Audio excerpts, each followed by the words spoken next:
So I always looked up to her.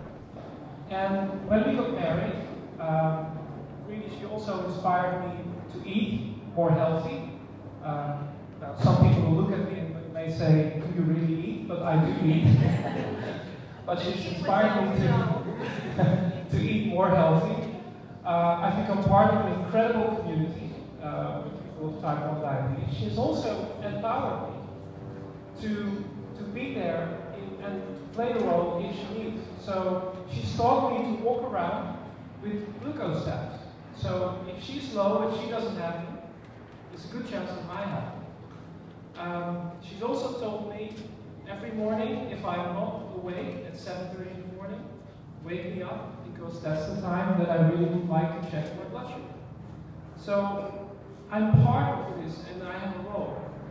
And there's a very interesting anecdote. In my work, I do leadership courses. And one time I was in Helsinki doing a course. And there was a Dutchman who was part of this international group.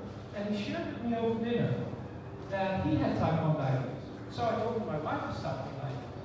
The next day, in the morning, 10 minutes before we were starting, suddenly I hear somebody screaming my name. Boudewijn! That's my Dutch name. And I look behind me and I see this Dutch guy sitting on the floor. And I instantly knew what was going on. He had a low. There was panic in the room. They didn't know what to do. And I said, let's calm down. Let's bring in the orange juice. It was dealt with in a couple of minutes. And that gave me a really great feeling. I felt empowered. I knew what to do when somebody has this. So I look to Riva, but also I look to all of you who have type 1 with diabetes. And I look really up to you. And because I think you are your own medical doctors, you may not have studied for a medical doctor, but that's really who you are. And you have something special. And the fact that you were here and that you make it through every day with this condition that has an enormous amount of self-management, that shows that you have an enormous amount of strength. So as Riva's husband, as a partner, I always look up to people who have this condition.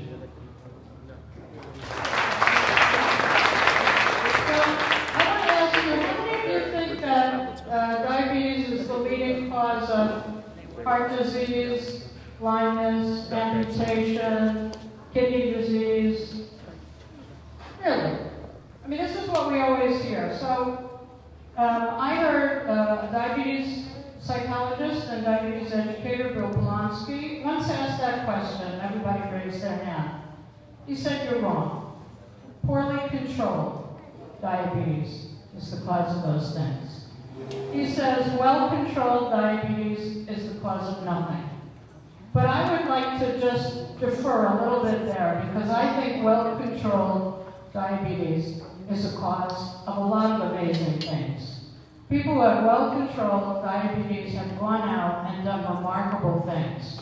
From race car drivers, to inspirational speakers. A woman I know is working with a clinic in India, helping poor people who have type 1 diabetes there. Supreme Court Justice. Yeah, and people have also developed greater compassion and strength and maturity and responsibility. There's an amazing lot of good things if we look for what's available to us. So we can either look at diabetes as being a negative and taking everything away from us, or we can actually look and say, maybe I have gained something. I got it. Maybe I have gained something. Whether you have it or you're a type 3. So that's why there's little post-it notes on your table. I want you each to take one. Do we have the post-it notes? Oh, my type 3 was very delinquent. So he's handing out these little post-it notes. There's about 10 in the pack. Just share them, take one.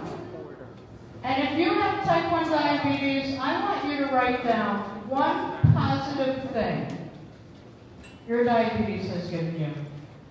And if you're a type 3 and you take care of a child with diabetes, or a parent with diabetes, or a spouse with diabetes, diabetes, whatever it is, I want you to write down one thing that being involved with your type 1 has given you. And just take a minute or two to do that.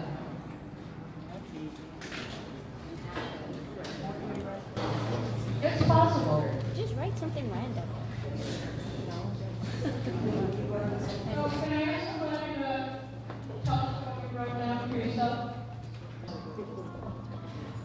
My mother can stay alive. Thank you. Thank you. Yeah.